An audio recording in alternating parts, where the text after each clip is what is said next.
Oh, Anita came in. Roth aren't on the committee.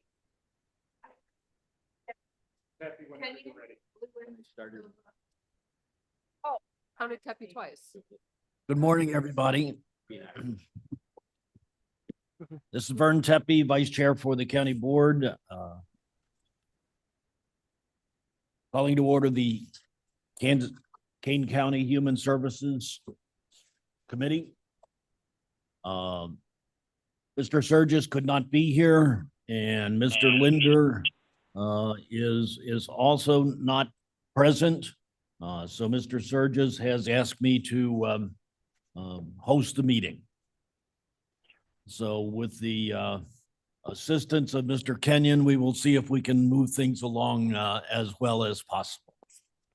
So can we Mr. start Vice off? Chairman, Chuck Rowe online. Allen, Yes. Lewis, Lewis here. Silva, Silva's here. This is Linder online. thank you. Did Mr. Tarver just sign on? Actually, Deborah Allen just signed in. Oh, Oh, wow. perfect. Thank you, Miss Allen. And then Tarver, I'm on my way, by the way. Linder, Linder here on remote. Surges, Tepe. Tepe here. You have an in-person quorum. Okay, may I have unanimous consent for Mr. Tarver and Mr. Linder and Miss Allen to attend remotely? Yes. Okay. Thank you.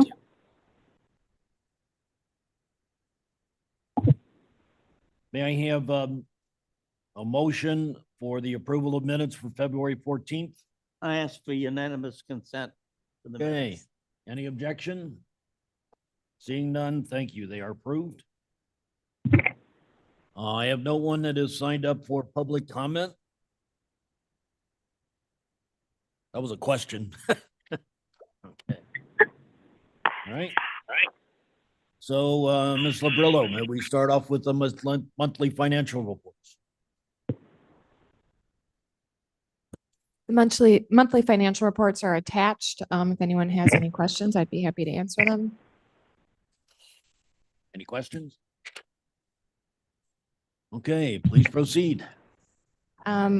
We do have quite a bit of business today, so I'm just going to kind of quickly go over some of the reports that are in the packet. Blue Cross Blue Shield invoice is attached, and within tolerance, the Blue Cross and MERP total numbers are consistent with previous months. There's nothing surprising there. Blair, if you could bring up the Assured Partners, the presentation, it's the first PowerPoint that I sent. This wasn't included in the packet because our vendor didn't have it to us in time, but it is posted outside the agenda if anybody would like to see it. If you just want to go forward to 2024, we're just the first month in here. There's not a lot to see yet, but so far, everything is expected. Our expenses have been consistent in previous years. So, 23 looks good, 24 looks good so far.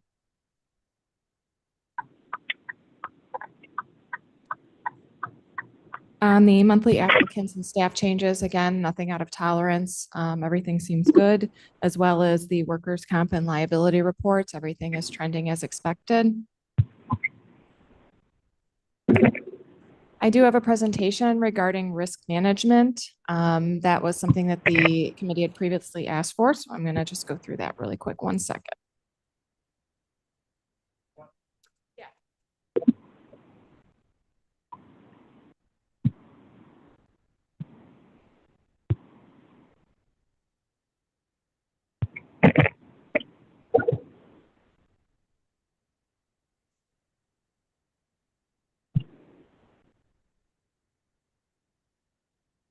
Did anyone have any questions on the regular reports that are on file?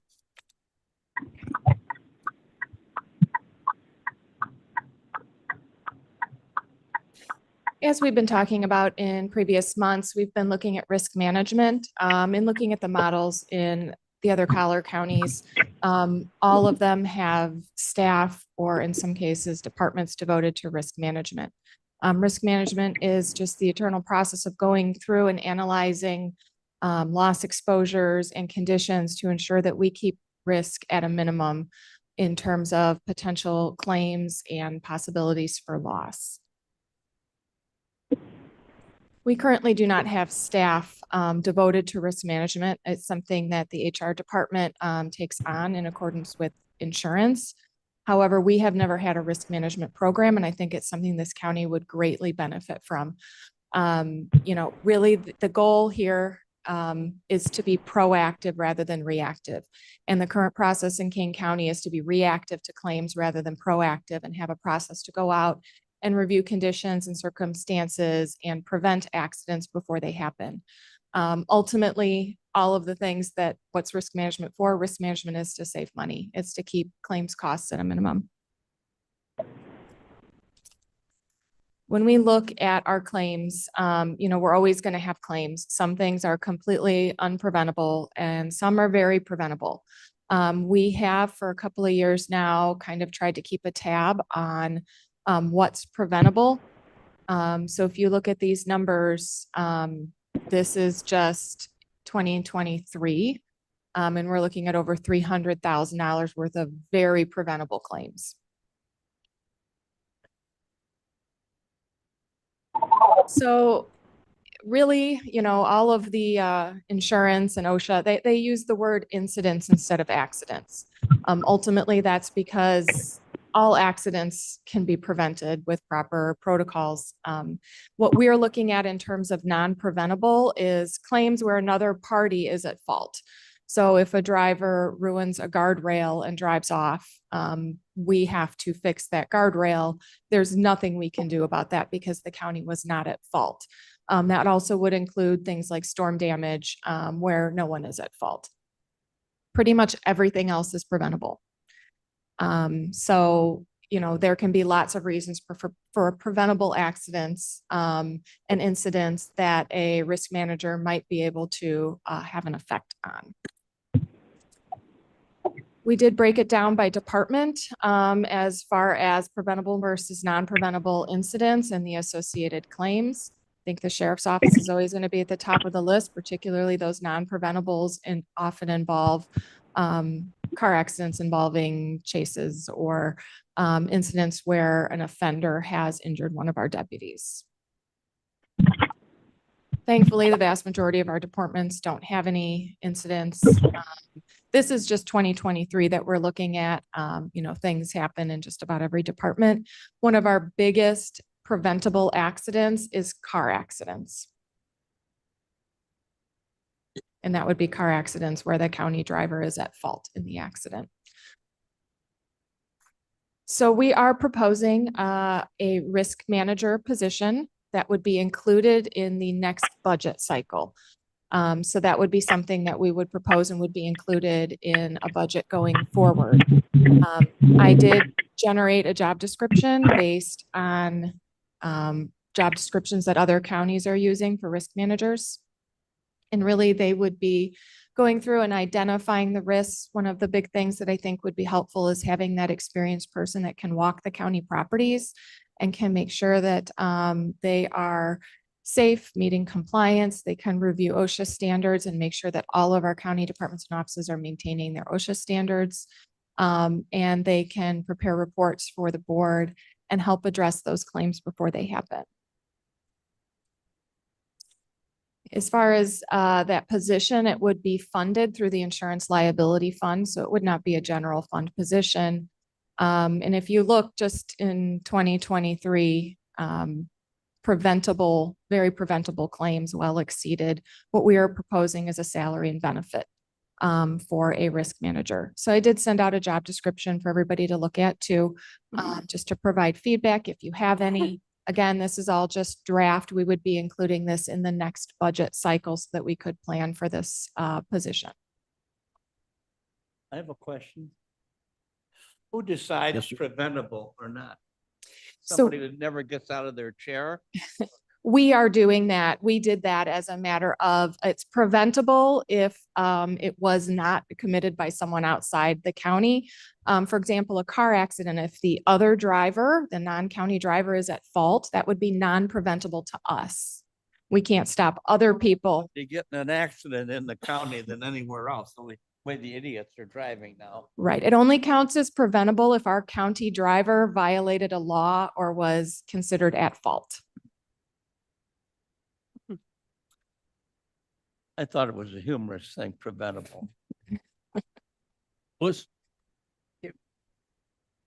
I'm over here in dog world, so, there's some distractions, which is good because we need that today after yesterday's meeting.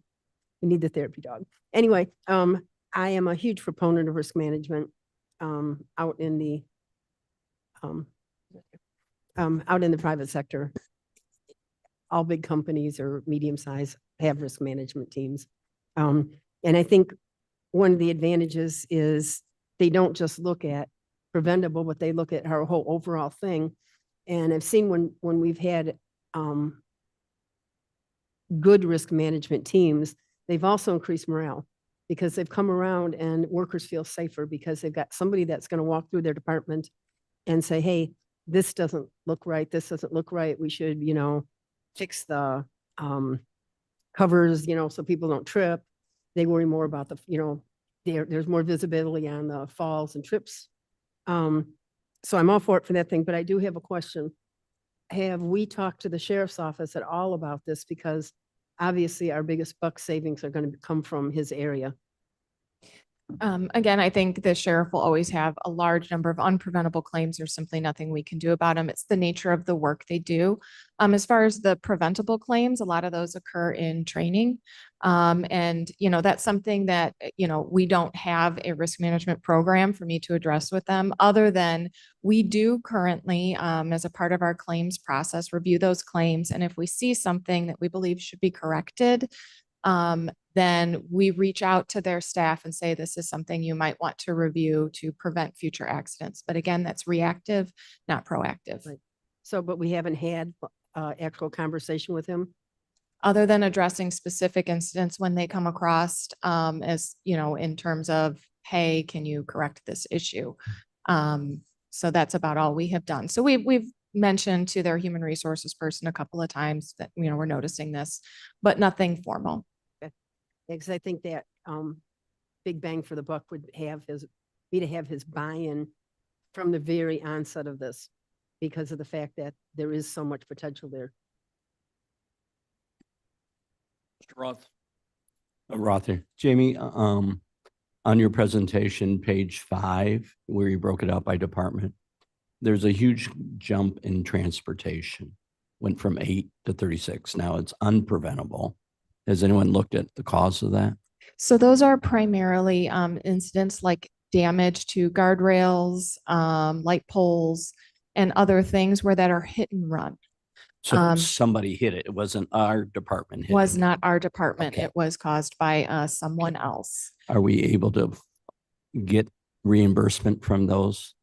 If they hit and run, there's only so much Well, we yeah, can do. But about 2 years ago, we did start requiring that a police report be filed in all cases where there's been damage to county property. Okay. Hopefully to find out maybe if someone, got in an accident, to make sure we make that connection, because sometimes they got in an accident, nearby. And then they file insurance to get their car repaired. Okay. Right. So we are doing everything we can to subrogate those when we know who the driver is. And in cases where we have a hit and run, we do file a police report now. Okay. All right. Do we track how much we are recovering on that? I mean, We do. Yeah, Okay. we do track recovery, subrogation recovery in all cases. And that's something that I did list on, one of the functions of a risk manager can Right. be to put more time into pursuing those. okay. Following up with the police after the police report's filed, things like that. So while we have the department file a police report, we don't really have the bandwidth to follow up on each of those because they're. Understand. Okay, thank you. Yes. Good morning. What would your ideal candidate look like? What is the background of a risk manager? So what we have in the job description is, we would certainly prefer a bachelor's degree or some kind of formal education in risk management or finance. But what we're really looking for is experience in the insurance industry. That is really the biggest thing that I think. So in the job description, we put 5 years experience in the insurance industry. And that is the experience that would be most valuable for someone in risk, as well as experience with OSHA. Sense. Thank you. Thank you, Ms. Silverman. I have a couple questions. Would this involve any changes in our policies and or procedures? It could potentially. I think the county would benefit from a safety policy. And that's something that I believe a risk manager would be able to develop for us. Okay. How would this work in relationship to the elected officials and their levels of responsibility in working with this as a part of your department? I would absolutely hope that our elected offices would work cooperatively with a risk manager to help keep claims at a minimum. Okay. Further questions? All right, let's go on. Wait, I got a question. Yes, Ms. Lewis, sorry. Okay. So, what are you asking of this committee? Really just, your general consensus, if this is something you'd like us to include in our 2025 budget proposal. Okay. We're going to be, I believe, starting budget meetings soon. And, I guess, verbal or nod or an email later to let me know if this is something you'd like me to formalize and get more specific as to what we would put in our budget proposal would be helpful. I'm definitely all in on it. I'm on board as well. Good, we just need to make sure that we can effectively pay for this despite the fact that it's outside the general fund. Yep. I'm hoping it'll be the kind of position that pays for itself in reduced claims. Might be a tough budget year. I would also tell you Mr. that, Frank, you want to comment? I would also tell you, so from my perspective as the attorney who deals with all your liability, like when they actually comes up for litigation, this is huge and extremely needed. The other thing I would tell you is we will look to see if this can be kind of budgeted through the insurance defense fund, because this is the kind of position that will be squarely tied up under that, which is what pays for our salaries in civil. So I would be optimistic that this could be done without really much of a budget hit to anybody. Hear that the state's attorney was offering to pay for this position? I believe that's what you heard. That's not what I said.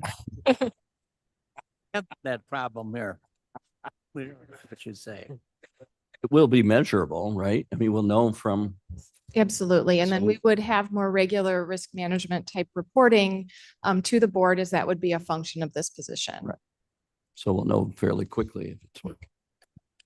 Alan? All right, monthly training compliance report is attached. Any questions? Questions? That's just the sexual harassment compliance training, doing really well. Lots of people got theirs done, so we're in a good spot. Okay, I don't think we have any old business. New business, we have a couple resolutions. May I please have a motion and a second to discuss the resolution authorizing the number of procurement cards issued to the Department of Human Resource Management and each of their transaction limits. Kenyon would move that. Alan seconds. Kenyon seconds. Kenyon moved. Who seconded? Ms. Silva seconded. Got that one.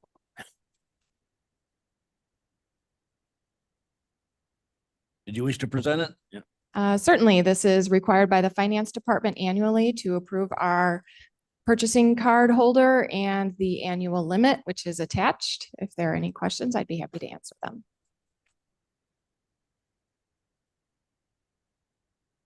Seeing no questions, let's have roll call. Alan, Alan, I. Kenyon, Yes. Lewis, Lewis, yes. Silva, Silva, yes. Tarver, Tarver, yes. Linder, Linder, yes. Tepe. Tepe, yes. Passes.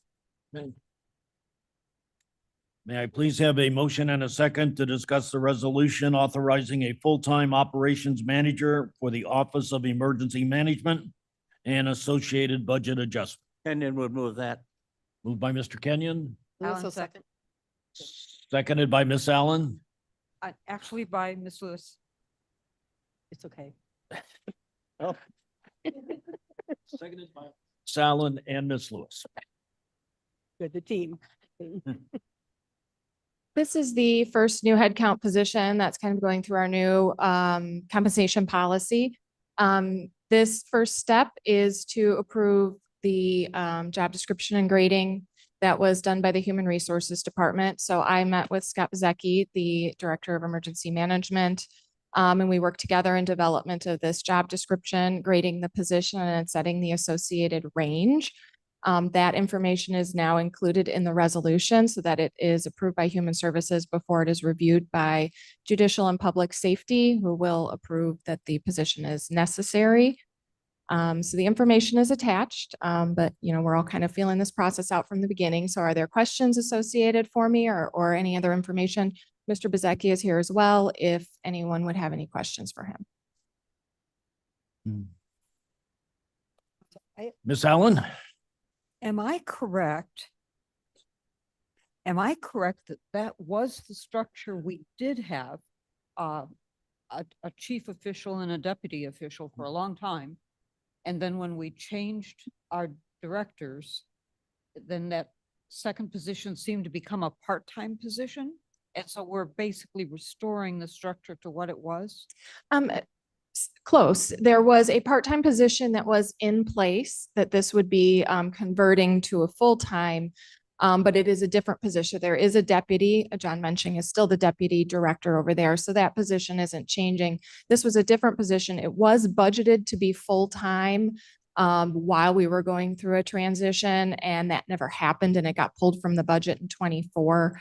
So we're really just restoring a full-time position that was previous budgeted. Is that correct?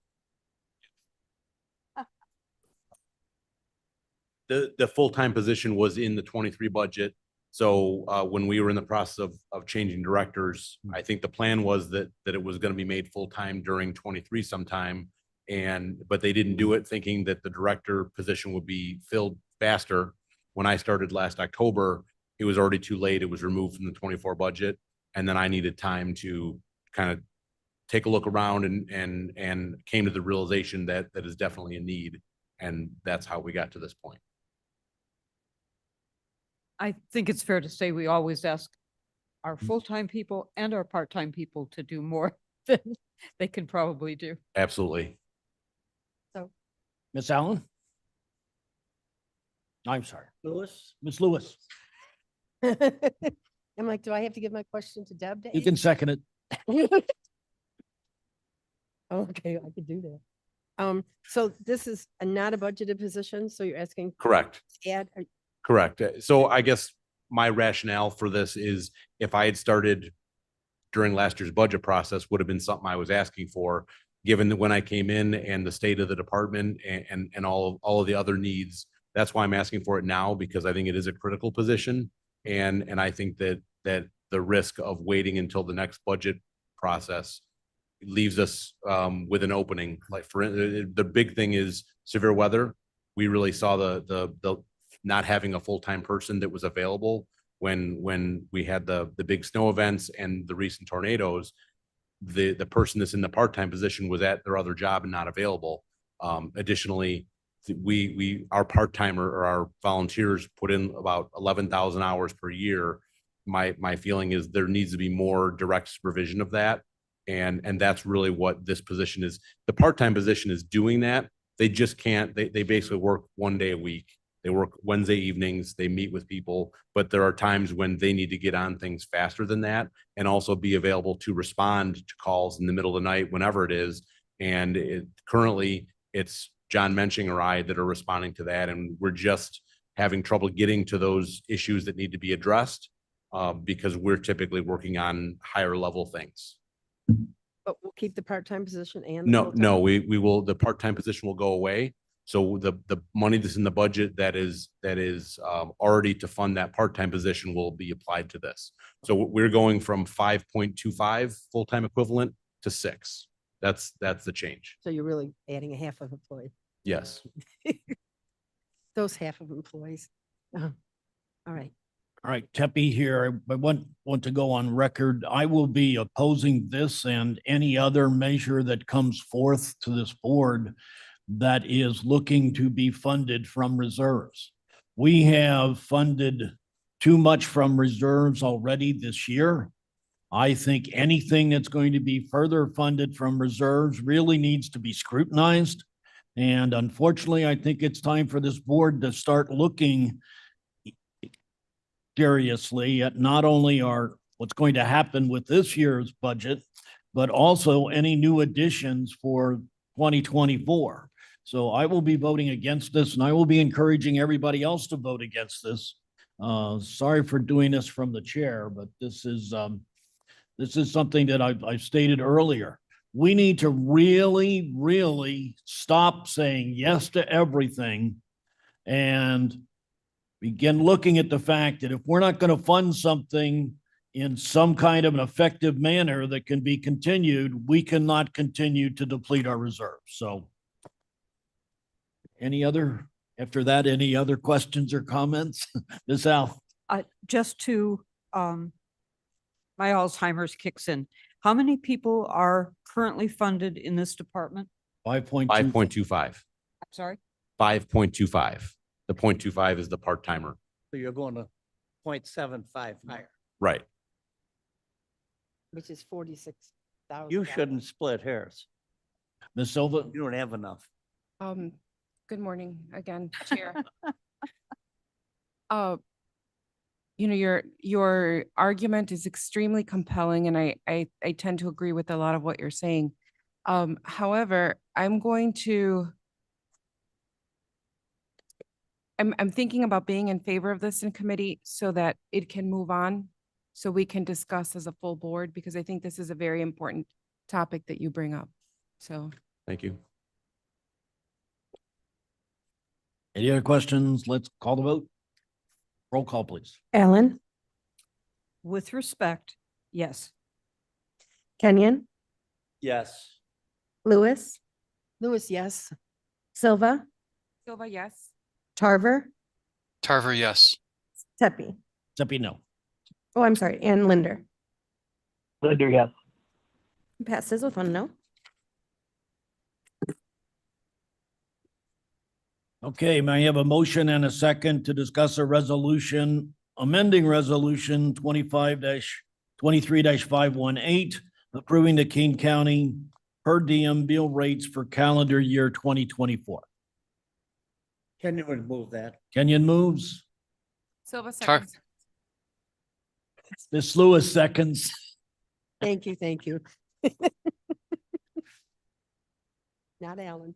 Thank you. This Please proceed. is something that Finance and the Auditor's Office and Human Resources has discussed.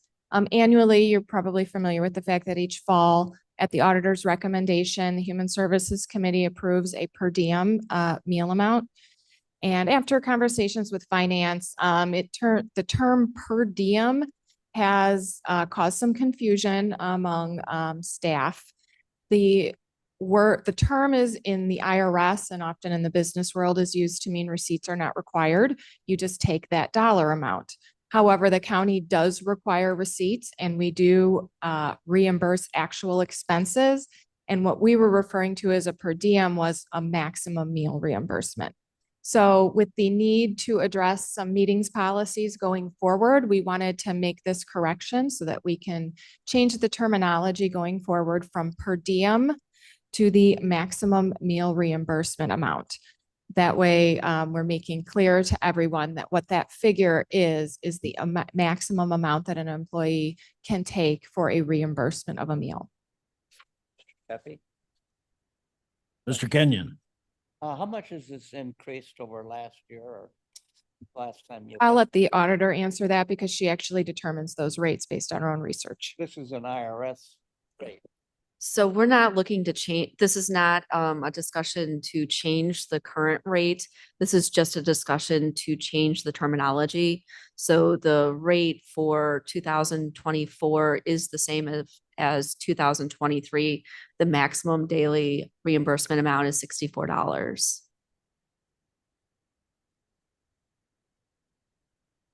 This is Tepi. I do have some questions about this. Is this saying that the maximum amount for dinner is $34?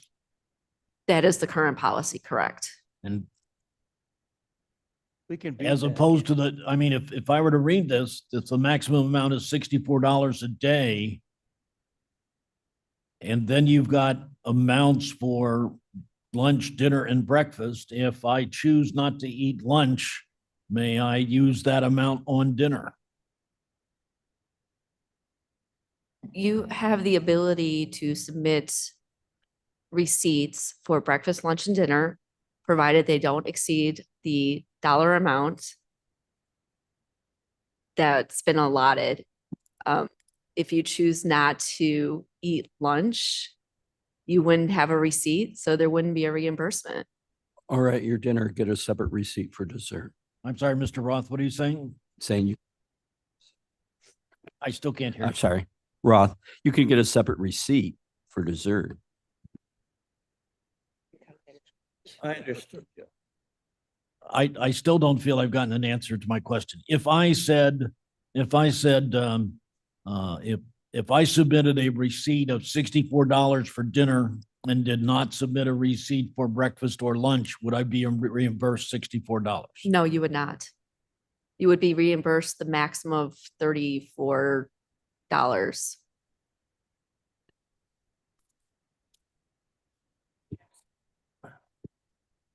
I might suggest that you might want to tighten up the wording a bit more, because when it says allocated, it does not necessarily strongly say that this is the limit for breakfast. The auditor will reinforce that we don't provide larger amounts than what's in the policy. We wouldn't be approving that. Once again, this is just a changing of the per diem term to the maximum meal reimbursement amount. The policy itself has not changed. Okay, all right. What is Ms. that? Allen, Is that an IRS thing? That the $64 a day has to be broken into the 3 units, or is that our policy? That is the recommendation that the auditor provided based on the government website that we utilize, and I don't have that in front of me. It is on the original policy, but we utilize DuPage County's per diem maximum because they're the closest one to Kane County. But with a per diem through the IRS, it does have a breakfast, lunch, and dinner breakdown.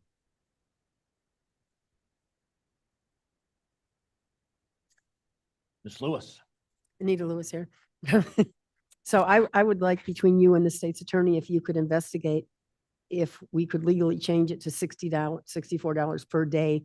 Because I know, like, when I go to restaurant or when I go to hotels, I make sure that I have one where you get free breakfast. So I rarely would take a breakfast, and then I would like to add that on to supper. Not that I use this anyway, but That would be a change. I guess my question would be, Frank? was this vetted by my office already? Was this one sent over? We weren't looking to be changing a policy. We're just changing the terminology. Okay. And are you guys aware of an IRS change that mandates that has to be broken down further? The IRS doesn't mandate anything in terms of the amount. This board can set whatever amounts they want. These amounts were set by resolution. It's resolution 23, was say 518, set these amounts. So if the board would like to change them, the board can change them. In the past, the board has always followed the recommendation of the auditor that is provided to Human Services in the fall. And then the board has adopted that recommendation. So they research what the neighboring areas use and provide a recommendation to the board, and the board has always followed those recommendations, but the board can set whatever dollar amount they want.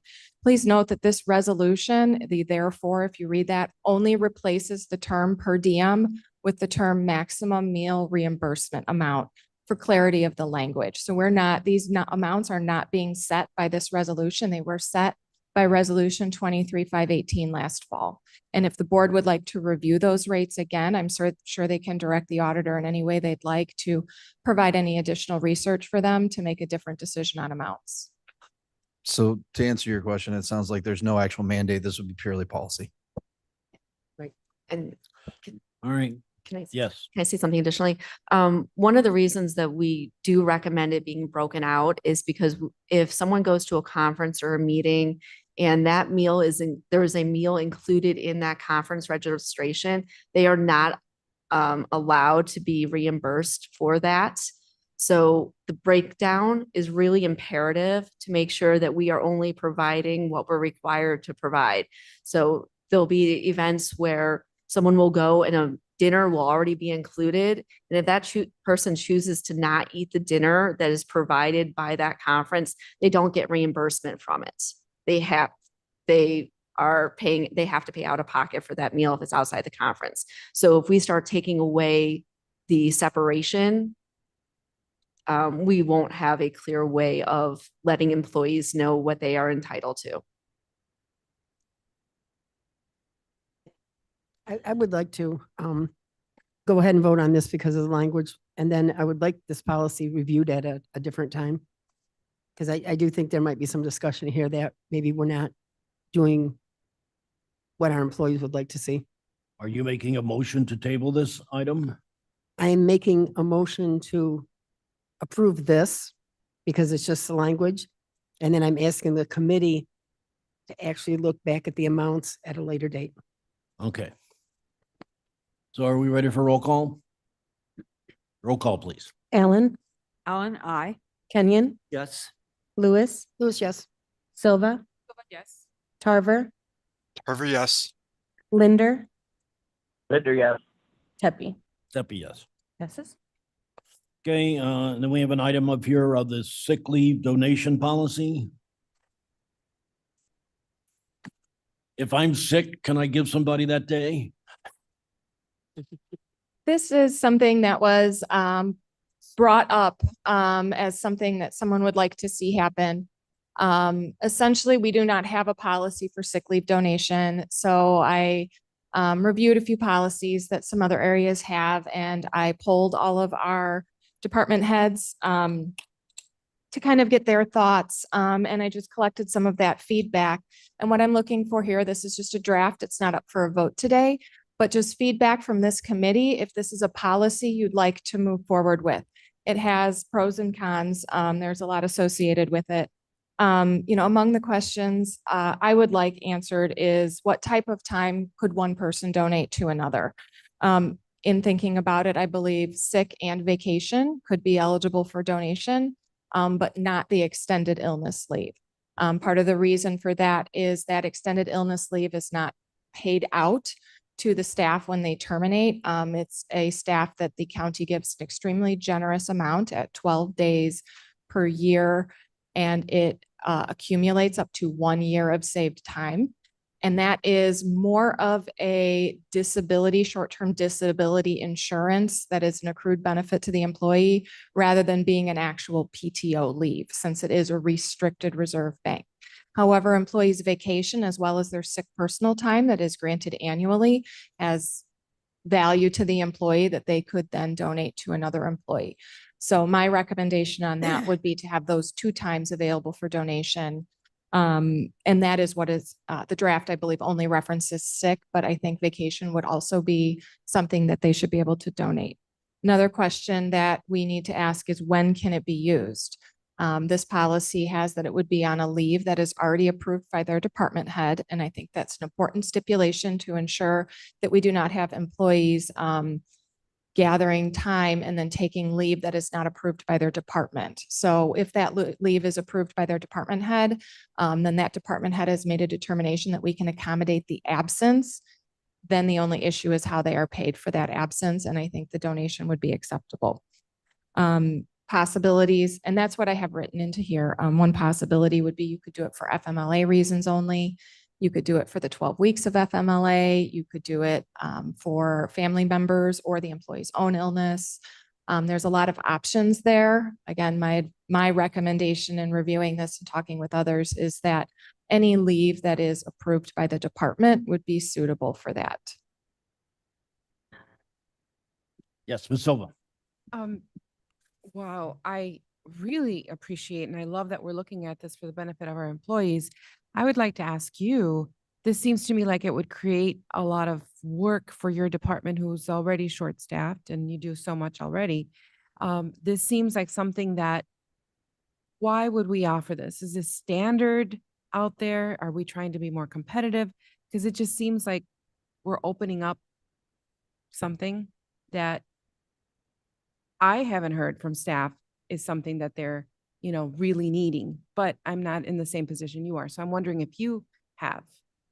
So it did come up because someone was something that someone was interested in. And I think it comes up in a case particularly where you have people with medical problems and their coworkers want to support them. Perhaps they have serious medical issues and they've tapped their paid time. And, having medical problems or personal issues like that can be very taxing on an employee. And it's a way for some people who maybe they just don't have time to use their time or they don't really need it to support their coworkers. So I think there is a desire for it to exist. And that's what I got in most of my feedback was from the departments and offices was positive. I don't think there's a major need. I don't think it comes up often simply because the county does provide a lot of benefit time. So many people can accommodate their absences with paid time, and that's a fantastic thing. However, sometimes it does come up, and for those people that it does come up for, it's everything. And I think it's a great way to allow people to support their coworkers. In terms of the extra workload, it does offer a little extra workload. One of the things that we included in this, one of the considerations was a bank of time. People donate into a bank and then people anonymously draw off of it and then HR would approve it. I do not recommend that. It would be administratively not feasible. And it also puts it in the hands of one or more staff to decide who's deserving of it. And that is not something I would like our staff to be involved in. I think by having it as a directed donation where the employee making the donation makes the choice, I think it self-prevents abuse of it. No one's going to donate their hard-earned vacation time to someone who is not using it for a good reason. So I think that kind of alleviates some of that burden by allowing it be a person to give it to the person that they want rather than having any staff person make that decision. Thank you. Mr. Tarver, my apologies. I did not see your hand up. You wanted to speak? No, thank you. Thank you, Mr. Chair. I just wanted to say that I appreciate everything that the department's working on. I agree. I think it comes out of a sense of compassion and collaboration with our staff and to be able to offer them the support that they might need during a very challenging time so that the pay is not coming out of their own individual pocket. So if that is something that the committee and the board would approve on, I would certainly be in support of that. Thank you, Jamie, for bringing that forward. Mr. Kenyon? I believe the Forest Preserve already does this. Potentially, yes. And there are a few counties that do and some that don't. It's really great for morale. I have 2 extra days. I give them to you. And, it's a family feeling. I like that. There are some, some things that were brought up as concerns when we talked about staff. One of them was that this would turn into a popularity contest or would lead to some hurt feelings. When person A was out, someone donated for them, and now person B is out and no one gives to them. And, this really is something where you give to the people you are friends with or close with, the same way you may choose to give to a GoFundMe campaign for someone that needs it. People make their choice with something that has value to them, and they make the choice what to do with it. That is just an inherent fact. I don't think that's avoidable as a fact that people would be giving it to their friends. Some people in smaller departments said they felt that puts them at a disadvantage. They're in a very small department and they don't have an opportunity to source from as large of a group as a larger department would.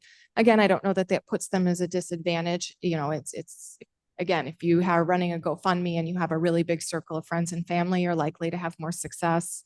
If you have a lot of friends and coworkers, you're likely to be more successful. The other thing was there would need to be strict rules to prevent people from soliciting for time. We certainly won't want someone going around like asking people, making them uncomfortable, or having supervisors tell all their staff, hey, everybody, please give a day. So we would have to set rules and guidelines around that to prevent that type of thing from happening.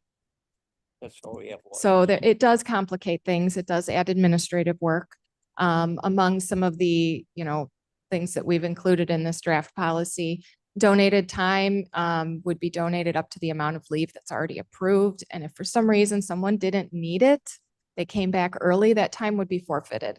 We also can't be going back and saying who donated this day, who donated that day. That would just be an excessive amount of administrative work. So we will try to build as many, there's so many nuances to a policy like this. We will try to address them all. But of course, personnel policies are always a work in progress. So everything comes back and gets tweaked, especially when it's new.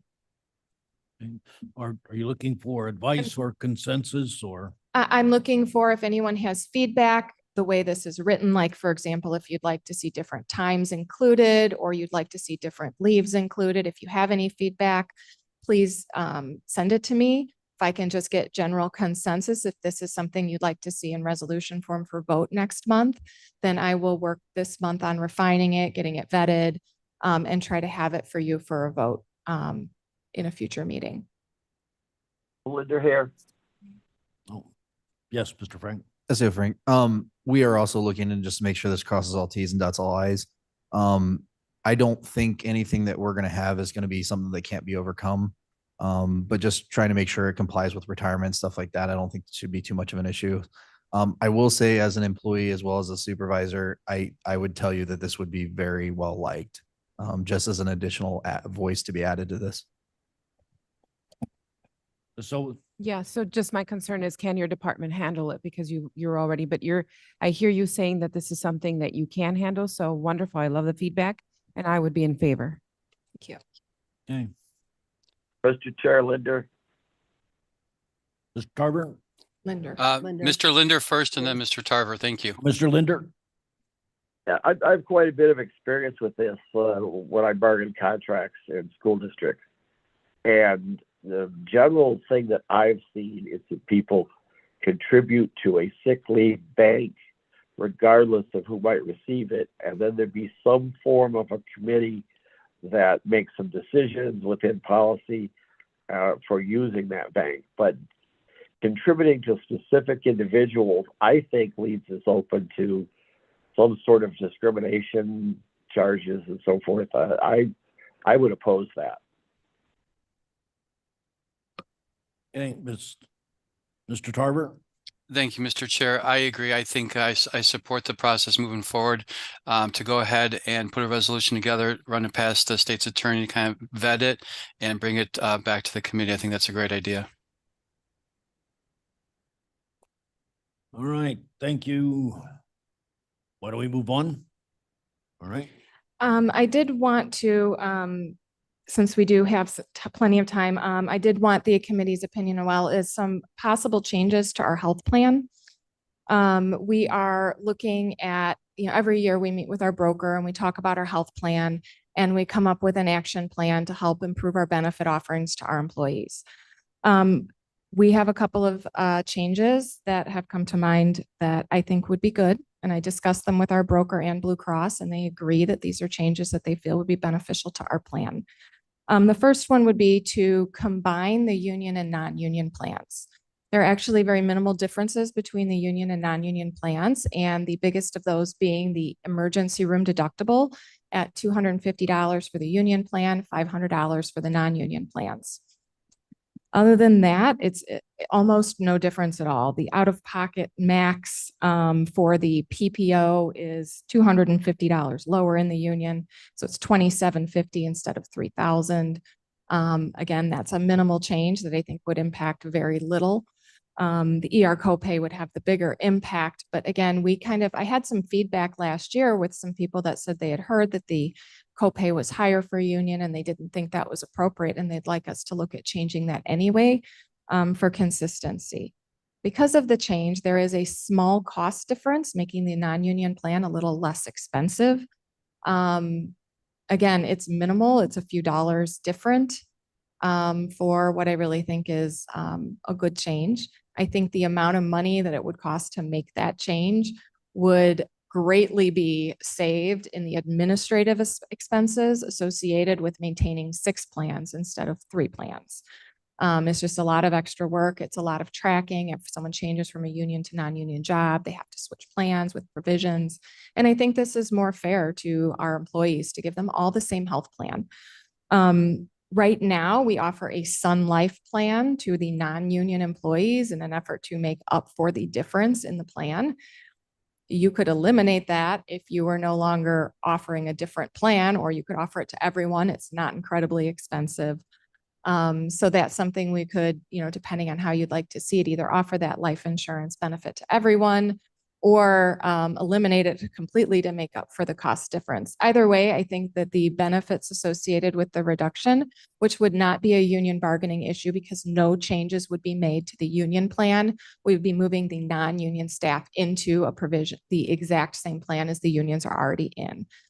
So there would be no bargaining issues associated with it either. So that's something that I think would be a positive move, simplify our benefit offerings and reduce administrative expenses.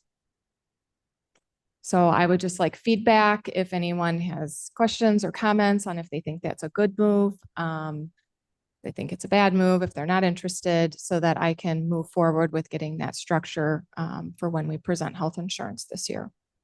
Would this be a cost increase to the individual? Minimal. I think it's a couple dollars a month is all, $2 or $3. It's very, very minimal. And currently union employees can pick either the union or non-union plan, but I assure you everybody picks the union plan. It's better. Okay. Any other items? Yes.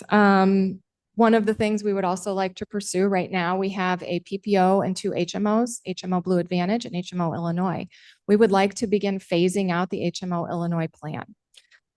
There are a number of reasons I recommend we do this. The first is it is identical in all ways to the Blue Advantage plan, except for 2 doctors and a hospital in downtown Chicago that are not included on Blue Advantage that are included in HMO Illinois. We reviewed, and it does cost more to do the HMO Illinois plan because of the larger group.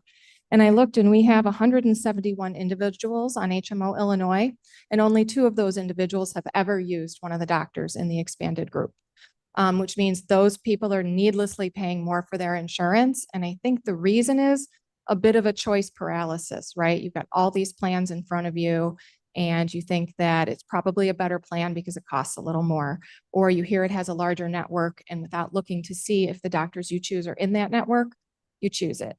But I don't want to take anything away from our current employees. So our suggestion is a limited phase out, which would be to no longer offer it to new employees, but maintain it as long as we have an employee who wishes to be on it. So this would not be taking anything away from our current employees. And it is something we would have to discuss with the unions to see how they feel about it. So it would be a multi-year process of phasing it out in compliance with what the unions want and a change in offering to new employees. And what about a campaign to explain things to the current employees that are? Current employees would experience no change.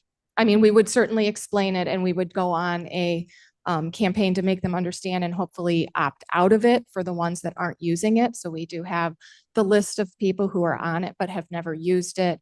And we could certainly contact them and ask them if they have any questions on their choice and try to encourage them to understand the differences in those groups and make sure they're making a choice that's beneficial to them. But they would not be forced under any circumstances to make a change. Thank you. The last thing that we'd like to do if we do make these changes and ultimately reduce our plan offerings to the ones that are necessary, we would also like to add an HSA plan option. So this would be an additional offering. We don't currently have a high deductible account with an HSA account. We went through it with our broker. We get this question a lot from new employees. They have HSAs from other plans. And if you are a generally healthy individual, this is a huge benefit to you.